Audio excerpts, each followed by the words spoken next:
नमस्कार दोस्तों।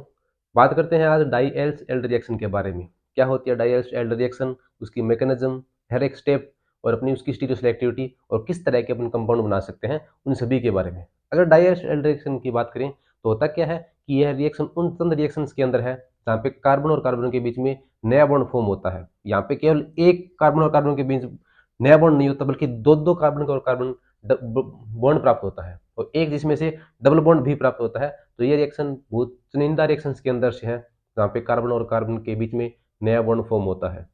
होता क्या है कि अपने पास अगर कोई छोटा सिस्टम होगा, कार्बन स्केलेटन होगा, तो वो डाइएल्स एल्डर रिएक्शन के द्वारा बहुत बड़े सिस्टम के अंदर, बहुत बड़े कार्बन स्केलेटन वाले सिस्टम के अंदर कन्वर्ट हो सकता है डाइएल्स एल्डर रिएक्शन के द्वारा। साथ साथ में अपने पास जो कंपाउंड बनता है वो एक साइक्लिक कंपाउंड होता है। दूसरा, अपन बोल सकते हैं कि डाइएल्स एल्डर रिएक्शन के द्वारा एक तो अपन कार्बन स्केलेटन बढ़ा सकते हैं, दूसरा साइक्लिक कंपाउंड बना सकते हैं। इसके अलावा अपन ब्रिज हेड और फ्यूज्ड कंपाउंड भी बना सकते हैं डाइएल्स एल्डर रिएक्शन के द्वारा, एक एक स्टेप को। और दूसरी बात, अगर डाइएल्स एल्डर रिएक्शन की करें तो इसको ज़्यादा हीट देने की आवश्यकता नहीं है। नॉर्मली रूम टेम्परेचर के ऊपर 25-30 डिग्री सेल्सियस के ऊपर रिएक्शन हो जाती है इजीली सी। लेकिन अपने को ध्यान कुछ एक चीज़ देनी है, जैसे कि अपन रिएक्शन करवाते हैं एक कॉन्जुगेटेड डाई इन की। कॉन्जुगेटेड का मतलब डबल बॉन्ड, सिंगल बॉन्ड और डबल बॉन्ड, मतलब डबल बॉन्ड और डबल बॉन्ड एक दूसरे के कॉन्जुगेशन में हो। जैसे double bond, single bond, double bond conjugation में है तो अपने को डाई इन लेनी है, दो डबल बॉन्ड वाली। उसकी रिएक्शन करवानी है एक कंपाउंड के साथ में जिसके अंदर कार्बन कार्बन डबल बॉन्ड हो। ये कंपाउंड लिया है और इसके ऊपर एक अपन इलेक्ट्रॉन विड्रॉइंग ग्रुप लगाते हैं। वो देखेंगे कि इलेक्ट्रॉन विड्रॉइंग ग्रुप क्यों लगाते हैं, और इसको अपन बोलते हैं डाई इनोफाइल। ये है अपना डाई इन। अगर यहाँ पे बात करें तो ये है 1,3 ब्यूटा डाई इन। डाई इन है ये डाइनोफाइल डाइइन के साथ अट्रैक्ट करता है, रिएक्शन करता है। या अपन बोल सकते हैं कि डाइनोफाइल है, ये डाइइन से लव्स करता है because it loves diene, so this is called dienophile. ठीक है। रिएक्शन करने के बाद में क्या होता है कि दो तो कार्बन और कार्बन के बीच में सिग्मा बॉन्ड बनते हैं और एक बनता है पाई बॉन्ड। दो सिग्मा बॉन्ड और एक पाई बॉन्ड कार्बन कार्बन के बीच में। ठीक है। अगर मैकेनिज्म की बात करें तो यहाँ पे है इलेक्ट्रॉन विड्रॉइंग ग्रुप। ये क्यों लगाया है, इसके मैकेनिज्म में देखते हैं।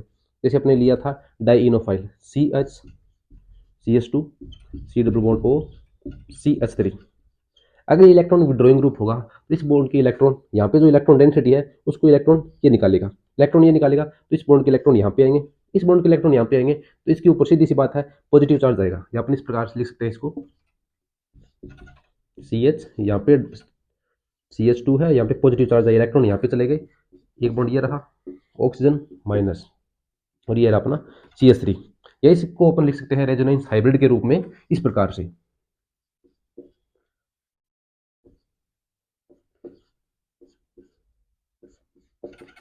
ये माइनस, यहाँ पे प्लस, और यहाँ पे इलेक्ट्रॉन या बॉन्ड रोटेट कर रहे हैं।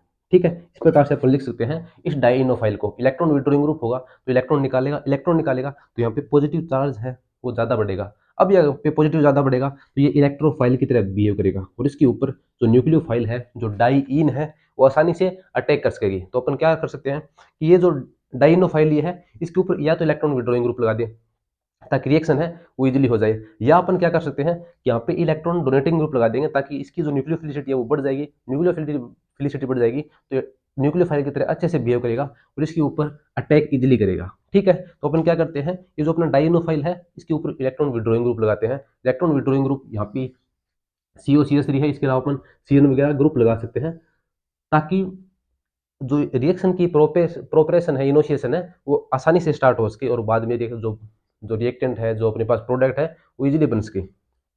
ये जो डाइनोफाइल है उसके ऊपर अटैक करेगा कौन, यहाँ पे डाइइन। देखते हैं अपन किस प्रकार से अटैक करता है और दोनों को मैकेनिज्म देखते हैं इस रिएक्शन की।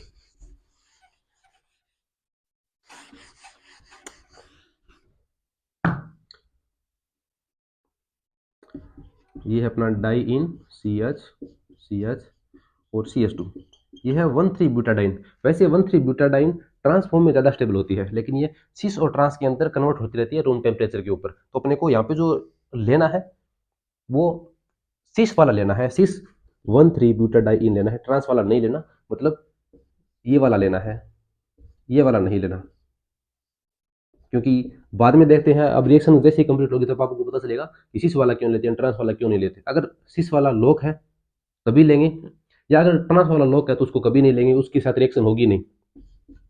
अब ये से करवाया CH2 COCH3, अपने को पता है कि इलेक्ट्रॉन इधर जाएंगे तो यहाँ पे पॉजिटिव चार्ज आएगा। अगर यहाँ पे पॉजिटिव चार्ज आएगा तो ये 1 वाला कार्बन, नंबर दे देते हैं, ये 1 वाला कार्बन इसके ऊपर अटैक करेगा। इसके ऊपर अटैक करेगा तो क्या होगा, इसके पास इलेक्ट्रॉनों की कमी होगी, इसके पास इलेक्ट्रॉनों की कमी होगी तो यहाँ पे इलेक्ट्रॉन आ जाएंगे इस बॉन्ड के यहाँ पे आएंगे। सीधी सी बात है, इलेक्ट्रॉनों की कमी यहाँ पे होगी, पॉजिटिव चार्ज यहाँ पे आएगा, और इस पॉजिटिव चार्ज को ये वाले इलेक्ट्रॉन जो यहाँ पे आए हैं, यहाँ पे जो इलेक्ट्रॉन आए हैं वो यहाँ पे अटैक करेंगे न्यूक्लियोफाइल की तरह, ठीक है, C4 कार्बन के ऊपर, और अपने को क्या प्राप्त होगा, इस प्रकार से एक नया प्रोडक्ट प्राप्त होगा। तो यहाँ पे क्या है, यहाँ पे सिंगल बॉन्ड है, ये रहा सिंगल बॉन्ड, यहाँ पे डबल बॉन्ड आ गया, ये डबल बॉन्ड रहा, यहाँ पे CH2 है ना, ये है नीचे CH, और यहाँ पे डबल बॉन्ड या इस बॉन्ड के इलेक्ट्रॉन है वो इस कार्बन के ऊपर आए तो ये इलेक्ट्रॉन यहाँ पे जाएंगे, न्यूक्लियोफाइल की तरह बिहेव करेगा, तो बॉन्ड यहाँ पे नया बन जाएगा। यहाँ पर बोल सकते हैं ये रहा ऐसे, और ये रहा अपना CH2, ये है अपना CH, या अपन बोल सकते हैं इस बॉन्ड के इलेक्ट्रॉन यहाँ पे आए हैं तो इसी ने अटैक किया है, ठीक है, और इनके बीच में नया बॉन्ड फॉर्म हो गया, और ये CH के ऊपर जुड़ा है COCH3, ठीक है। इस प्रकार से अपन बोल सकते हैं कि डाइनोफिल के साथ में रिएक्शन करके एक नया साइक्लिक कंपाउंड बनाता है, ठीक है। इसमें दो तो नए सिग्मा बॉन्ड बनते हैं और एक नया पाई बॉन्ड बनता है कार्बन कार्बन के बीच में, ये अपनी डाई शेल रिएक्शन। अब देखते हैं अपन इसकी स्टीरियोकेमिस्ट्री। स्टीरियोकेमिस्ट्री में क्या इफेक्ट पड़ता है कि जो सिस फॉर्म है उसमें से क्या प्रोडक्ट बनेगा, ट्रांसफॉर्म है उसका क्या प्रोडक्ट बनेगा। तो यहाँ पे अपन बोलते हैं कि जो डाई एल्ड रिएक्शन है उसके अंदर जो कॉन्फिगरेशन है उसका रिटेंशन होता है, जैसा रिएक्टेंट के अंदर कॉन्फिगरेशन है सेम वैसा का वैसा जो प्रोडक्ट बना है उसके अंदर कॉन्फिगरेशन रहेगा। अगर सिस फॉर्म है तो सिस प्रोडक्ट बनेगा, अगर ट्रांसफॉर्म है तो ट्रांस प्रोडक्ट बनेगा, ठीक है। या अपन बोल सकते हैं एक स्टीरियो सेंटर बनेगा जिसके अंदर रेसिमिक मिक्सचर बनता है 100%, सिस और ट्रांस दोनों फॉर्म बनती हैं डाई एल्ड रिएक्शन के अंदर। अगर अपन बात करें नए एग्जांपल की तो अपने पास मान ला एक डाईइन है, ये है CH2 double bond CH CH2, ठीक है। ये अपना एक दूसरा रिएजेंट लेते हैं डाईइनोफाइल, जहाँ पे कार्बन और कार्बन के बीच में ये रहा एक डबल बॉन्ड, ये रहा, और यहाँ पे अपन एक ऐसा प्रोडक्ट की बात करते हैं जहाँ पे जो अपना प्रोडक्ट के अंदर जो कॉन्फिगरेशन है उसका रिटेंशन होता है, इन्वर्जन नहीं होता। तो यहाँ पे लगाया अपना इलेक्ट्रॉन विड्रॉइंग ग्रुप, ये रहा अपना H जिसको अपन बोलते हैं सिस फॉर्म। अब यहाँ पे प्रोडक्ट के अंदर क्या बनेगा कि प्रोडक्ट के अंदर भी सिस फॉर्म ही बनेगा। तो यहाँ पे अपन इस प्रकार से लिख सकते हैं सेम ऊपर वाले की तरह या पहले वाले एग्जाम्पल की तरह। अब जो सी डबल बॉन्ड OH है और CH3 है वो एक साइड में है, एक साइड में है तो मतलब यहाँ पे इलेक्ट्रॉन जो कॉन्फिगरेशन है उसका रिटेंशन होगा, और जिस अगर वेज के ऊपर COOH को मानते हैं तो वेज के ऊपर ही अपना CH3 ग्रुप आएगा, बाकी डैश के ऊपर क्या आएगा, दोनों की तरफ हाइड्रोजन आएगा, ये अपना CH3, ठीक है। अगर अपन इसको डैश के ऊपर मानते तो इस प्रकार से आता, ये है रहा C double bond OH carboxylic acid group, और ये है CH3 ग्रुप, ये रहा डैश, ठीक है। और यहाँ पे वेज के ऊपर क्या है, दोनों के ऊपर H है, ठीक है। मतलब अपन बोल सकते हैं कि डाई एल्ड रिएक्शन के अंदर जो अपना जो स्टीरियो केमिस्ट्री है या अपन बोल सकते हैं कॉन्फिगरेशन है उसका रिटेंशन होता है, कॉन्फिगरेशन का रिटेंशन जैसा रिएक्टेंट के अंदर था वैसा का वैसा प्रोडक्ट के अंदर होगा, ठीक है। अगर यहाँ पे ट्रांस लेते, मान लो यहाँ पे आपने क्या किया कि ट्रांसफॉर्म ले लिया, इस प्रकार से लिया अपने सी डब्ल्यू बॉन्ड O, ये है H है, ये सी डब्ल्यू बॉन्ड OH, और अब की बार यहाँ पे लगा दिया अपने H और ये लगा दिया अपने CH3। तो प्रोडक्ट के अंदर क्या होगा कि अगर वेज के ऊपर C W bond OH group है तो डैश के ऊपर CH3 होगा, अगर डैश के ऊपर C W bond OH group है तो वेज के ऊपर CH3 होगा, ठीक है।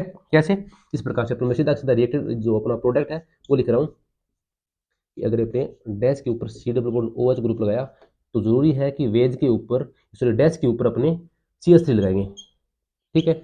अगर वेज के ऊपर सी डब्ल्यू बॉन्ड OH है तो यहाँ पे डैश के ऊपर CH3 आएगा। अगर ट्रांस एल्कीन ली है, अपनी डाइनोफाइल है और ट्रांस लिया है, तो यहाँ पे प्रोडक्ट ये रहेगा। कहने का मतलब ये है कि रिटेंशन इन कॉन्फिगरेशन होता है डाई एल रिएक्शन के अंदर, ठीक है। दूसरी इसके अलावा ये तो अपना अपना एक कार्बो ये साइक्लिक कंपाउंड। अब बनाते हैं एक ब्रिज हेड कंपाउंड, जहाँ पे एक ब्रिज हेड, एक या दो कार्बन होते हैं, वो ब्रिज हेड की तरह बिहेव करते हैं। वो उस प्रकार के भी अपन इसके अंदर नए प्रोडक्ट बनाएंगे।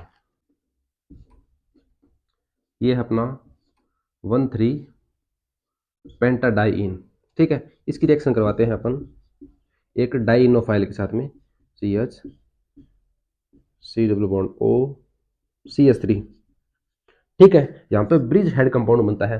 बॉन्ड कहाँ पे बनेगा? इसके और इस कार्बन के बीच में, इसके और इस कार्बन के बीच में। ये है, ये अपना ऊपर की ओर हो जाएगा। किस प्रकार से? इस प्रकार से। ये है अपना ऊपर वाला, ये जो कार्बन है ना, ये है अपना ब्रिज हेड कार्बन। और यहाँ पे बॉन्ड बनेगा किसके बीच में? इस कार्बन और इन दोनों कार्बन के बीच में। तो ये है अपना CH2।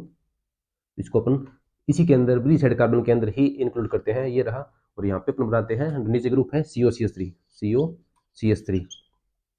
ये है अपना एक डबल बॉन्ड। ये है अपना bridge head carbon, bridge head compound, ठीक है। इस प्रकार के अपन डाइयर सेल्ट्रेशन के द्वारा न केवल साइक्लिक कंपाउंड बनाते हैं, मौजूदा इसके अपन ब्रिज हेड कंपाउंड भी बना सकते हैं, ठीक है। फ्यूज्ड कंपाउंड भी बना सकते हैं। और दूसरी बात, अगर अपने पास जो डाइनोफाइल लिया है उसके अंदर दो डबल बॉन्ड हो, तो दो सक्सेसिव अपने पास डाइयल रिएक्शन होती है और एक नया कंपाउंड बनता है। जैसे कि मानना अपने पास एक डाइनोफाइल है, ये रहा अपना, सॉरी डाइइन है। अब अपने पास एक डाइनोफाइल जहां जिसके अंदर दो कार्बन कार्बन डबल बॉन्ड है। यहाँ पे अगर डाइयल रिएक्शन करवाएंगे तो क्या होगा? पहले एक वाला डबल बॉन्ड है, ये दो सिग्मा बॉन्ड और एक पाई बॉन्ड के अंदर कन्वर्ट होगा। ये रहा, यहाँ पे डबल बॉन्ड आएगा और ये बीच वाला एज इट इज है, ठीक है। तो यहाँ पे डबल बॉन्ड है। अब क्या होगा? एक डबल बॉन्ड और है, तो ये दोबारा डाई इन के साथ में रिएक्शन करके, 1,3 बीटाडाइन के साथ में रिएक्शन करके एक और ये डाई एल रिएक्शन देगा। और यहाँ पे जो फाइनली प्रोडक्ट बनेगा वो कुछ इस प्रकार से बनेगा। ये अपना C double bond O, C double bond O, और ये है यहाँ पे एक डबल बॉन्ड, यहाँ पे ये है, यहाँ पे, ठीक है। तो ये अपने डाई एल्ड रिएक्शन, उसकी मैकेनिज्म, उसकी स्टीरियोकेमिस्ट्री, सब कुछ चीजें। क्या होता है डाई एल्ड रिएक्शन के अंदर? कि अपने पास दो रिएजेंट होते हैं, उनमें एक होता है ब्यूटा ये डाई इन, जो कि न्यूक्लियोफाइल की तरह पहले अटैक करता है दूसरे डाइनोफाइल के ऊपर। डाइनोफाइल क्यों बोलते हैं इसको? क्योंकि because it loves diene, so it is called dienophile. अब यहाँ इसके ऊपर अपने एक इलेक्ट्रॉन विड्रॉइंग ग्रुप लगाते हैं, ताकि इस बॉन्ड के इलेक्ट्रॉन ये निकाल ले और ये इलेक्ट्रोफाइल की तरह बिहेव करे, ताकि इसके ऊपर जो sp2 कार्बन वाला न्यूक्लियोफाइल है उस आसानी से इसके ऊपर अटैक करने के बाद में अपने पास जो साइक्लिक कंपाउंड बना है इजीली बन सके, फास्ट बन सके। मैकेनिज्म की बात करें तो अपने पढ़ा था कि अटैक करेगा। यहाँ पे इलेक्ट्रॉन, यहाँ पे जो इलेक्ट्रॉन है वो इस बॉन्ड के अंदर आएंगे और यहाँ पे इलेक्ट्रॉनों की कमी हो जाएगी। इलेक्ट्रॉनों की कमी, यहाँ पे बॉन्ड बनेगा, यहाँ पे बॉन्ड बनेगा, तो अपने पास एक नया साइक्लिक कंपाउंड बनेगा जिसके अंदर दो कार्बन और कार्बन के बीच में नए बॉन्ड बने हैं और एक दो सिग्मा बॉन्ड और एक पाई बॉन्ड बना है, ठीक है। न केवल डाइजेस्टिव रिएक्शन के द्वारा अपन कार्बन की स्केलेटन को बढ़ा सकते हैं, इससे अपन ये साइक्लिक कंपाउंड, साथ साथ में अपन इसे ब्रिज हेड का कंपाउंड या फ्यूज कंपाउंड भी बना सकते हैं, ठीक है। स्टीरियोकेमिस्ट्री का बिल्कुल अच्छे से ध्यान रखना है कि इसके अंदर जो कॉन्फ़िगरेशन है उसका रिटेंशन होता है, इन्वर्जन नहीं होता। मतलब अगर अपन सिस एल्किन लेंगे तो अपने को जो प्रोडक्ट बनेगा उसमें सेम साइड बनेगा। अगर अपन ट्रांस लेंगे तो उसमें अपन जो प्रोडक्ट बनता है वो एक दूसरे के अपोजिट होगा। अगर एक ग्रुप सिस वेज पे है तो दूसरा डैश पे होगा, अगर एक डैश पे है तो दूसरा वेज पे होगा। वहाँ पे इन्वर्जन नहीं करवाना, रिटेंशन ही रखना है। दूसरी बात, अगर अपन बात करें डाई एल रिएक्शन की, तो अगर अपने पास जो अपने डाइइनोफाइल लिया है उसके अंदर दो कार्बन कार्बन डबल बॉन्ड है, तो वहाँ पे क्या होता है? Two successive Diels reaction होती है और और डाई इन के साथ में रिएक्शन करने के बाद में इस प्रकार का कोई कंपाउंड बनाती है, फ्यूज कंपाउंड बनाती है। दूसरी अगर अपन बात करें तो जो अपने ये डाई इन लिया है वो स्टीरियल, जो अपना रेडियो सिलेक्टिविटी होना चाहिए, जो अपने डाई इन लिया है वो एक रिज